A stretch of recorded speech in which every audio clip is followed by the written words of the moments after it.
Gold, trusted gold buyers. మీరు తాకట్టు పెట్టిన బంగారాన్ని విడిపించి ఈ రోజు ఉన్న మార్కెట్ ధరకు కొనబడను. ఎలా పరిచయం మీ ఇద్దరికి? అంటే నార్మల్ గా మాది గోదావరికని కదా కాలనీ, అవునా. వాళ్ళది కూడా గోదావరికని. నార్మల్ తను డాన్సర్, నేను డాన్సర్. అక్కడ ఉండేవాళ్ళు రవి అన్నయ్య అని చెప్పేసి వీళ్ళందరూ ఏం చేసేవాళ్ళంటే, ఒరే నీ కరెక్ట్ పర్సన్ అంటే టోనీరా, ఇలా బాగుండేది, మీ ఇద్దరు పేరు చాలా బాగుంటది అని చెప్పేసి చెప్పేవాళ్ళు.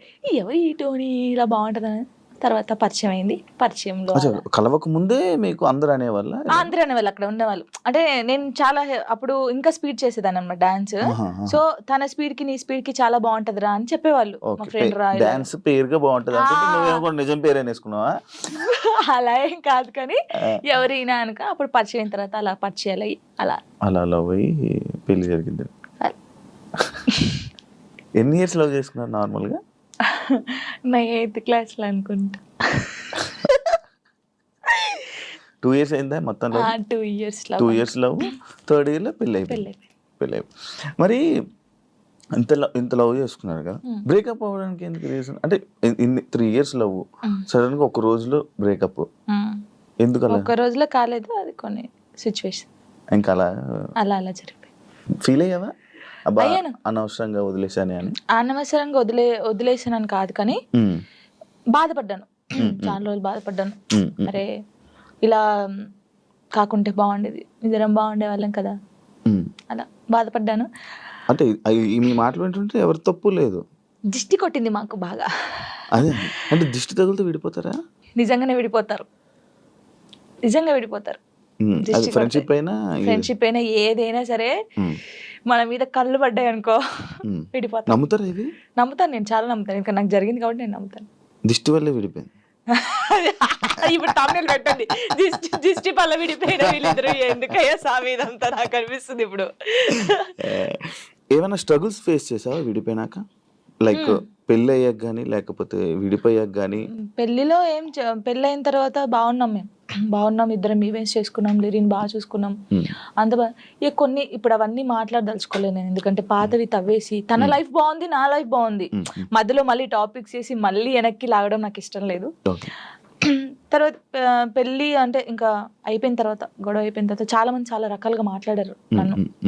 అంటే రోడ్డు మీద నడుచుకుంటూ వెళ్ళేటప్పుడు కానీ చాలా, ఇప్పటికీ తప్పట్లేదు అది. ఇంకా లోకంలో మేము ఇద్దరమే ఉన్నాము, మా ఇద్దరికే డైవర్స్ అయిపోయినాయి, వీళ్ళిద్దరే వైఫ్ అండ్ హస్బెండ్స్, ఎవరు విడిపోలేదు అన్నట్టు చేస్తున్నారు జనాలు అయితే. నిజంగా అలా అప్పుడు కూడా అలాగే చేశారు. రోడ్డు మీద నడుతుంటే అప్పుడు చేశారు. అప్పుడు నేను ఇలా వెళ్తుంటే, అరే నేను మొగుడు వదిలేశారంటారా దీన్ని, ఇది ఏం చేసిందోరా, మొగుడు వదిలేశాడు అని చెప్పి అన్నారు. ఇలా వదిలేసిన తర్వాతనే కదా నాకు ఎక్కువ అలా అలా చాలా స్ట్రగుల్స్ పడ్డాను. ఎవరున్నారు నీకు సపోర్ట్ గా అప్పుడు? Mummy daddy. అమ్మ నాన్న ఏమన్నారు? మా మమ్మీ డాడీ అసలు, మా డాడీ గురించి చెప్తేనే ఏడిపోతుంది నాకు. అంటే మా డాడీ ఎలా అంటే, వీళ్ళకి ఎలా ప్రేమ చూసుకోవాలో తెలియదు మా మమ్మీ డాడీకి. ఫస్ట్ ఆఫ్ ఆల్ మా డాడీ గురించి నేను ఎప్పుడు ఎక్కడ మాట్లాడలేదు.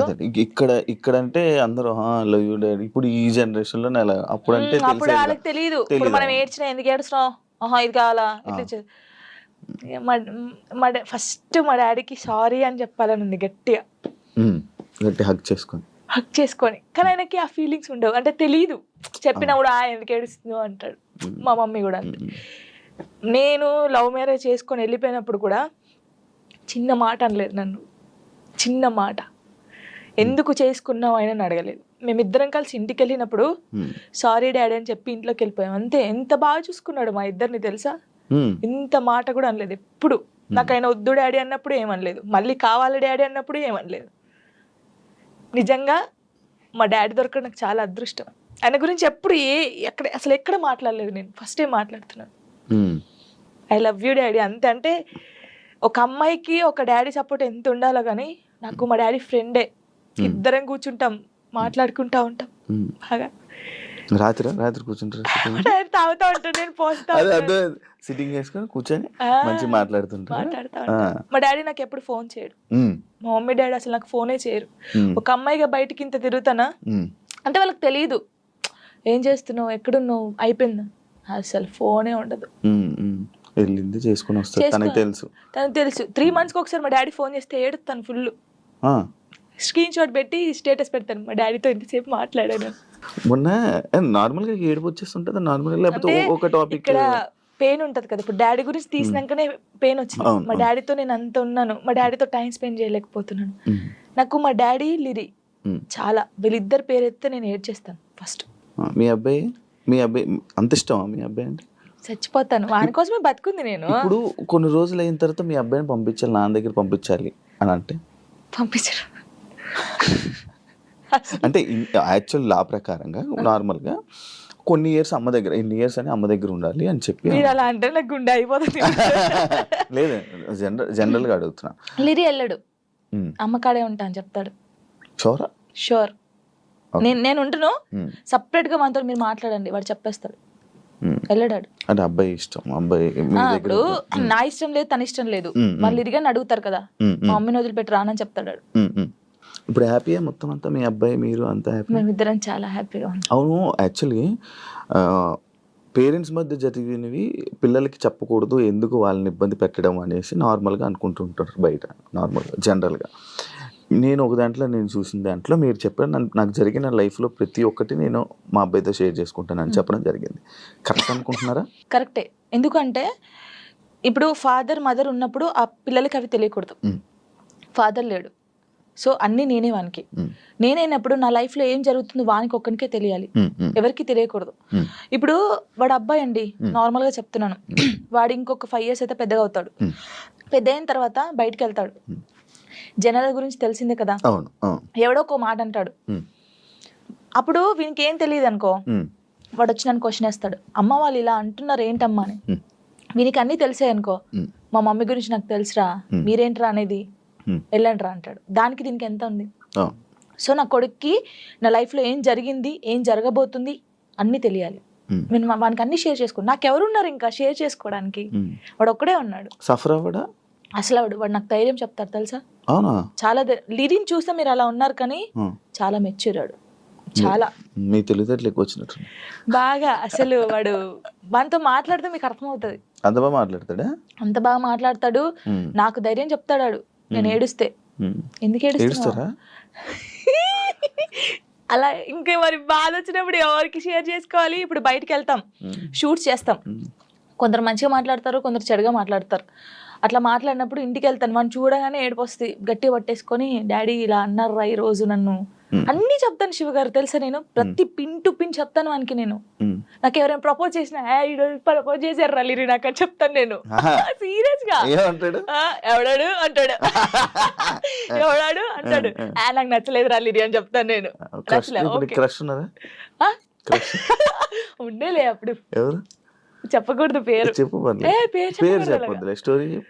నార్మల్ గా అంటే ఎవరికైనా ఉంటారు, నేను కూడా మనిషినే కదా, నాకు కూడా క్రష్ ఉంటారు. నాకు అనుష్క అంటే క్రష్, హీరోయిన్ మీరు హీరోయిన్ క్రష్.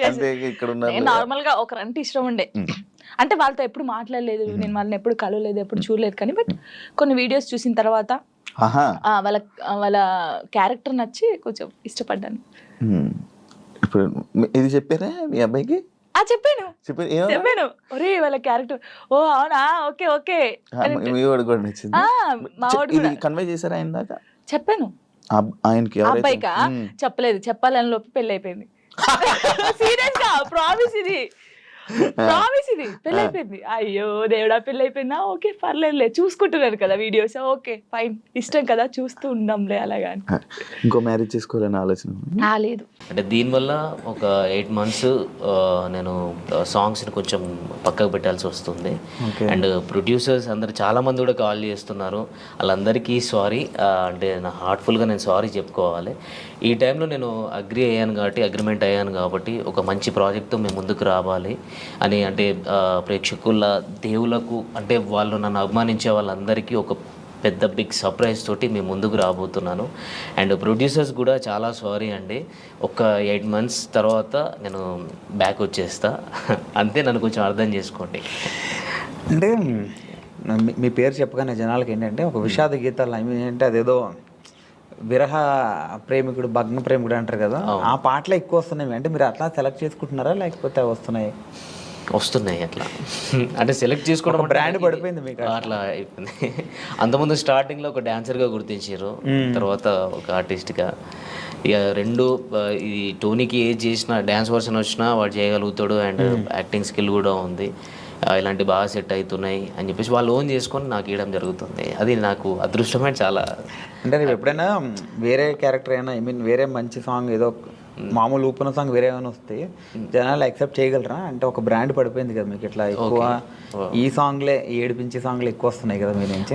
అంటే నేను ఫస్ట్ డాన్సర్గా డాన్స్ తోటి స్టార్ట్ చేసిన కాబట్టి నన్ను ఏ టైప్గానైనా చూసుకోగలుగుతాను, ఏ జాయినర్లనైనా యాక్సెప్ట్ చేసేస్తున్నారు కాబట్టి నాకు చాలా హ్యాపీ. అంతే, ఇది వీడు చేయలేడు అన్నట్టు లేకుండా రెండు ఈక్వల్గా వాళ్ళు నన్ను యాక్సెప్ట్ చేసారు కాబట్టి నాకు హ్యాపీ. ఓకే, మీ లైఫ్లో చాలా కష్టాలు పడ్డారు మీరు, చాలా అనుభవించున్నారు. సో అన్నిట్లోనూ నెగిటివ్ కామెంట్లు కూడా ఏ వస్తే చాలామంది ఏదో అంటుంటారు కదా. సో అలా వచ్చినప్పుడు ఎట్లా ఫీల్ అయ్యారు? నేను ఎప్పుడు అన్నీ పాజిటివ్గానే తీసుకున్నా కానీ నెగిటివ్గా తీసుకోలేదు. అంటే మనని వెనక నుంచి ఎవరన్నా పొడిస్తే మనం ప్లేస్తామని నాకు తెలుసు. అంటే మన గురించి మనకు తెలియనప్పుడు ఎంతమంది అన్నా బ్యాక్ సైడ్ మాట్లాడుకుంటారు మనతోటి, మన రిలేషన్షిప్ అంటే మనతోటి ఉండి ఫ్రెండ్షిప్ చేసినప్పుడు నేనంటే ఏంటిదని తెలిసినప్పుడు వాళ్ళు అలాంటివి చేయరు. కాకపోతే ఆ కామెంట్స్ని నేను ఎప్పుడైనా కానీ పాజిటివ్గానే తీసుకున్నా, ఎప్పుడు బాధపడలేదు. అంత బాధపడి అంత పెద్దగా ఏం పెట్టలేదు కామెంట్స్ కూడా, లైట్. బాగా బాధపడిన క్షణం అంటే మనిషి జీవితంలో హ్యాపీ ఉంటుంది, అట్లా సాడ్ కూడా ఉంటుంది, చాలాసార్లు జరుగుతుంది. కానీ మన మైండ్లో ఒకటి రిజిస్టర్ అయిపోయి ఉంటుంది కదా. అంటే నేను లైఫ్లో ఒకటి మనం ఎప్పుడైనా కానీ ఒకటి అనుకుంటాం, ఇట్లా ఉండాలి, ఒక ఫ్యామిలీతో ఉండాలి, ఇది అని నేను ఒక పెద్ద కోట కట్టుకున్న తర్వాత ఒకటేసారి కూలిపోయింది. అది కొన్ని రోజులు స్ట్రగుల్ ఫేస్ చేసిన, అంతకుమించి బాధ దాని తర్వాత కూడా నేను లైఫ్లో నేను అనుభవించలేదు. అదొకటే బాధ. మళ్ళీ ఇప్పుడు కలవాలనిపించలేదు మళ్ళీ ఈ టాపిక్. ఓకే ఓకే, అంటే ఏదైనా ఇప్పుడు బ్యాక్ వెళ్తే అది నేను మార్చుకోవాలి నా లైఫ్లో ఏదో ఒక థాట్ ఉంటుంది కదా, అట్లా ఏముంది మీ లైఫ్లో? దేవుడు ఇచ్చిన ఒక లైఫ్లో దేవుడు ఎటు వెళ్ళాలో అనేది డిసైడ్మెంట్ చేస్తాడు. మనకు అప్ అండ్ డౌన్స్ అనేది జరుగుతూనే ఉంటుంది. దెబ్బ తాకితేనే మనకు దాని వాల్యూ తెలుస్తుంది. దాన్ని నేను మార్చుకోవాలని అనుకోవట్లేదు. నేను దెబ్బ తినాలి ఎవ్రీ టైం. ఇప్పుడు కూడా నేను ఎప్పుడు స్ట్రైట్గా వెళ్ళాలని లేదు, అప్ అండ్ డౌన్స్ తోటే వెళ్ళాలని నా లైఫ్ అనుకుంటున్నా. అంతే, మార్చుకోవాలి, అది మార్చుకోవాలని లేదు. మనం ముందు ఏమైనా గోల్ పెట్టుకుంటే దాన్ని స్ట్రైట్గా ఫాలో అయ్యి దాన్ని కరెక్ట్ రీచ్ కావాలి. ఇది మాత్రం చేసుకోగలగాలి. కానీ మన లైఫ్ని మార్చుకోవాలంటే ఈ గోల్నే మనం ఏదైతే అనుకున్నామో ఆ సక్సెస్తోనే మార్చుకోవాలి. అంతే. అంటే డాన్సర్ టు యాక్టర్ అయ్యారు, ఇప్పుడు ఆర్టిస్ట్ అయ్యారు కదా. అవును. సో డాన్సర్ నుంచి ఆర్టిస్ట్గా టర్న్ అవడం అనేటప్పుడు మీరు చాలా స్ట్రగుల్ ఫేస్ చేస్తుంటారు కదా. ఎందుకు అలా వెళ్ళడం, ఇక్కడ బాగుంది కదా అని ఫీల్ చాలామంది చెప్పుంటారు మీకు. సో ఎందుకు ఇట్లా ఎలా చూసి డాన్సర్ నుంచి యాక్టర్గా అంటే ఇట్లా ఎందుకు చూస్ చేసుకున్నాను అంటే, డాన్సర్ అంటే బేసిక్గా యాక్టర్ అనమాట. అంటే డాన్స్ అంటే అది స్క్రీన్ వెనకాల ఉండి కొన్ని ఉంటాయి కదా, అట్లా కాకుండా మొత్తం మీ మీదే నడుస్తుంటుంది మొత్తం ప్రతిదీ. అంటే ప్రతిదీ అక్కడ ఏంటంటే ఎమోషన్ అన్నది అంత పట్టించుకోండి. మీరు కొరియోగ్రాఫ్ చేస్తారు అంత బాగుంటుంది, ఇక్కడ ఎమోషన్ అంతా చాలా ఉంటుంది కదా. ఆర్టిస్ట్గా కూడా చూస్తుంటారు కదా, సో కష్టం అనిపించిందా లేకపోతే? లేదు, నాకు చిన్నప్పటి నుంచి ఆర్టిస్ట్ అంటే యాక్టింగ్ కానీ డ్యాన్స్ కానీ చాలా ఇష్టం. అట్లనే చిన్నప్పటి నుంచి ఉంది. ఒక డాన్సర్గా అంటే ఫస్ట్ ఆఫ్ ఆల్ డాన్సర్గా ఒక గుర్తింపు తెచ్చుకున్నాం కాబట్టి అది ఉంది. నాకు కూడా ఎప్పుడైనా ఇలాంటి క్యారెక్టర్ చేయాలి, ఇట్లా ఉండాలి, ఇది చేయాలి, మనం ఒక డాన్సర్గా కాకుండా ఒక యాక్టర్ కూడా ప్రూవ్ చేసుకోవాలని నాకు చిన్నప్పటి నుంచి ఉండే. ఆ ఛాన్స్ నాకు వచ్చింది, చేసుకున్నాను. గుర్తించారు ఆడియన్స్, అంటే జనాలు కూడా నన్ను యాక్సెప్ట్ చేసారు. హ్యాపీ. మీకు ఎవరంటే బాగా ఇష్టం? ఈ డాన్సర్స్లో బాగా ఇష్టం మీకు? డాన్సర్స్లో ఎవరు బాగా ఇష్టం? డాన్సర్స్లో డాన్స్ చేసే వాళ్ళు ప్రతి ఒక్క ఇష్టం. అంటే ఇన్స్పిరేషన్ ఒకళ్ళు ఉంటారు కదా, అలా ప్రభుదేవ్ మాస్టర్, చిరంజీవి గారు. ఓకే, అట్లా. సో అందుకే ఆయనలాగా మీరు ఆర్టిస్ట్ అయ్యారు, డైరెక్టర్ అవుతారా? మళ్ళీ ఆయన కూడా డైరెక్టర్ కదా. డైరెక్షన్ స్కిల్స్ ఉన్నాయి, డైరెక్షన్ చేసేది నేను. ఏవైబి ఆర్ట్స్ అనే యూట్యూబ్ ఛానల్లో నేను అంతకుముందు 2018లో వర్క్ చేసినప్పుడు అందులో ఒక వరల్డ్ ఫేమస్ లవర్ అని, అప్పుడే world famous lover Vijay Deverakonda గారిది రిలీజ్ అయింది. ఆ టైంలో నేను అదే టైటిల్ మీద వరల్డ్ ఫేమస్ లవర్ అని చెప్పేసి ఒక షార్ట్ ఫిల్మ్ చేసిన. అంటే డైరెక్షన్ కానీ, స్టోరీ రైటింగ్ కానీ, సాంగ్స్ కూడా రాయడం కానీ, ఇవన్నీ నాకు చిన్నప్పటి నుంచి ఇష్టం, ఇంట్రెస్ట్ అంతే. ఇక ఓకే, ఫీల్డ్లోకి రాకముందు ఏం చేసేవారు? అంటే ఈ ఫీల్డ్లో అంటే నేను చిన్నప్పటి నుంచి డ్యాన్సర్ని, అండ్ నా స్టడీ ఇంటర్లోనే స్టాప్ చేసేసిన. ఇంటర్ తర్వాత నాకు డ్యాన్స్ మీద ఇంట్రెస్ట్ కాబట్టి డైరెక్ట్ ఫిల్మ్ ఇండస్ట్రీకి వచ్చేసిన. ఓకే, అంటే ఫ్రెండ్స్ ద్వారా. ఇంటర్ తర్వాత మీకు ఇంట్రెస్ట్ ఉంది, ఇంటర్ తర్వాత ఇక్కడికి వచ్చారు కదా. అవునండి. ఈ ఫిల్మ్ ఇండస్ట్రీకి రావడానికి ముందు, ఈ ఇంటర్ అయిపోయిన తర్వాత మీరు ఎలా రావాలనుకున్నారు? లైన్ ఎక్కడ దొరికింది? అంటే ఫ్రెండ్ ద్వారా మగధీర డే టు డ్యాన్స్ అని ఉండదు ఆ టైంలో. ఆట అండ్ ఛాలెంజ్, మాటివ్ల challenge and Dhee and Magadheera day to dance ఇప్పుడు 3 జరుగుతూ ఉండే అప్పుడు షూట్స్. ఇది ఛాలెంజ్ అనేది మాటివ్లో వచ్చేది, డి అనేది ETV, Magadheera day to dance Zee తెలుగులో వచ్చేది. మా ఫ్రెండ్ వచ్చేసి రెగ్యులర్గా చేసేవాడు అందులో. నన్ను మా ఫ్రెండ్ ఏం చేసిండు, సాగర్ ఆయన పేరు, ఆయన తీసుకెళ్ళాను అనమాట. నువ్వు డ్యాన్స్ బాగా చేస్తున్నావు కదరా, నువ్వు కూడా సైడ్ డాన్సర్గా చేసేవరా కంటెస్టెంట్స్ తోటి అని చెప్పేసి తీసుకొని వచ్చిండు. నందు మాస్టర్తో చేసినాం. దాని నుంచి మెల్లగా శోభన్ మాస్టర్ అని చెప్పేసి హైదరాబాద్లో ఉండదు దిల్సుఖ్ నగర్లో. ఆయన రాకేష్ మాస్టర్ని పరిచయం చేయించిండు. మన రాకేష్ మాస్టర్ ఉన్నారు కదా, ఆయనను పరిచయం చేయించి ఇట్లా స్టూడెంట్స్ ఉన్నారు మాస్టర్, మీ దగ్గర పెట్టుకోండి, ఈవెంట్స్ కానీ ఏమైనా ఉన్న వాళ్ళు అన్నీ చేస్తారు అని చెప్పనంటే, వాళ్ళ తరపు నుంచి మేము బోరబండలో ఉండే అప్పుడు రాకేష్ మాస్టర్ గారు. అప్పుడు అక్కడికి వెళ్ళి అట్లా స్టార్ట్ అయింది. అక్కడ నుంచే మాస్టర్ అంటే చాలా మాస్టర్ దగ్గరనే నేర్చుకున్నాను. నాకు ఒక డాన్సర్గా నేను డ్యాన్స్ చేయగలుగుతాను కానీ ఎక్స్ప్రెషన్స్ అవన్నీ నాకు తెలిసి ఉండేవి కాదు. 2008, 2009లో నేను ఇక్కడ ఇంద్రలోక్ కాంప్లెక్స్లో ఉండేది. అప్పుడు బోరమండ నుంచి ఇక్కడికి ఇంద్రలోక్ కాంప్లెక్స్కి వచ్చినాం అనమాట, ఇంద్రానగర్ దగ్గరికి. అక్కడ ఇన్స్టిట్యూట్ మాస్టర్ ఓపెన్ చేసారు. అక్కడ ఒక 1 year వర్క్ చేసినాం కావచ్చు. ఆ టైంలో నాకు డ్యాన్స్ తప్ప ఏం తెలిసేది కాదు. అన్ఎక్స్పెక్టెడ్ అంటే ఆయన ప్రతిరోజు ఒక క్లాస్ తీసుకున్నట్టు, అసలు డ్యాన్స్ చేస్తే డ్యాన్సే కాదు ఎక్స్ప్రెషన్స్ ఉండాలి, అలాంటివి నేను ఆయన దగ్గర చాలా నేర్చుకున్నా. ఇప్పుడు మన మధ్యలో లేరు కాబట్టి, అండ్ ఆయన తరపు నుంచే నేను యాక్టింగ్ అనేది కొంచెం నేను చూస్ చేసుకున్నా. ఇట్లా ఉంటుంది, ఇది ఉంటుందని ఒక డాన్సర్గా నేను తెలుసుకున్నది ఆయన దగ్గరనే, రాకేష్ మాస్టర్ దగ్గరనే. అంటే కొరియోగ్రాఫర్గా సినిమాల్లోకి వెళ్ళకుండా మళ్ళీ ఆర్టిస్ట్గా టర్న్ అయ్యారు కదా మళ్ళీ. అంటే ఆ టైంలో 2009లో Gemini TV 31st night event చేసినాం. నాకు ఒక 10 days బాగా స్ట్రగుల్, అంటే ఎక్కువ స్టెయిన్ అయిపోయింది, ఫీవర్ వచ్చేసింది. ఇక్కడ నుంచి సిక్ అయిపోయి ఇంటికి వెళ్ళిపోయినా. ఇంటికి వెళ్ళిన తర్వాత ఇంట్లో వాళ్ళు పంపించలేదు. అప్పటికి ఆ లోపు ఒకవేళ 2009లో ఉండేది ఉంటే నాకు సైడ్ డాన్సర్ కార్డ్ తీసుకున్నట్టు. అప్పుడు షారోన్ అన్న ప్రెసిడెంట్గా ఉండే. ఆ టైంలో నీకు ఇప్పిస్తా అంటే పాల్ మాస్టర్ని చాలామంది వచ్చేవారు అప్పుడు రాకేష్ మాస్టర్ దగ్గరికి. నేను ఎక్స్పెక్ట్ చేయలేదు, కానీ ఇంట్లో వాళ్ళు కొంచెం స్టాప్ చేసారు, నీకు హెల్త్ పరంగా బాగాలేదు అనేసరికి అక్కడనే ఉండిపోయి ఇన్స్టిట్యూట్ పెట్టుకోవడం జరిగింది. ఇన్స్టిట్యూట్ పెట్టుకొని మెల్లగా అట్లా అయిపోయింది. అట్లనే డ్యాన్సర్గా ఉండి ఒక ఆర్టిస్ట్గా ఈ యూట్యూబ్లోకి నేను అన్ఎక్స్పెక్టెడ్గా వచ్చిన. నాకు అంటే డైరెక్ట్ మూవీస్లోకి వెళ్ళాలి అన్నట్టు ఉండేది. అంటే నాకు డైరెక్ట్ టచ్ అక్కడికి వెళ్ళిపోయినా. రాకేష్ మాస్టర్ తరపు నుంచి నేను ఏదో మూవీస్లోకి వెళ్ళాలి, మూవీస్లో కొరియోగ్రాఫర్ కావాలి